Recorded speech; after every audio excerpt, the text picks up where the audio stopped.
Yan guys, magluluto tayo ng pansit habhab. Natin ang sibuyas, bawang. Lagay natin ang karne, giniling yan. Dahil wala akong karne sa loob ng rep, kundi giniling, yan ang gamitin natin. Pero yung iba kasi, yung slice lang. So guys, lagay na natin ang gulay. Lagay tayo ng soy sauce. Ayan, okay na. Bago tayo magtanggal ng tubig, tanggalin muna natin yung gulay para hindi ma-overcook. Ayan.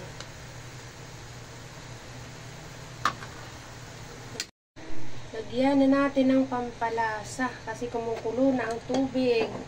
Pamienta. Nakos. Ayan, ilagay na natin ang ating pansit habhab. Oh.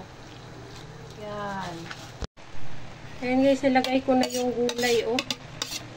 Ayan, luto na ang ating pansit habhab. Halo na lang. Ayan. Sarap. Ayan guys, lagyan ko ng konting oyster sauce. Wow.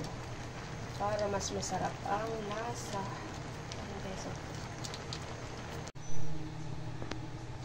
Ayan na guys, luto na ang ating pansit habhab.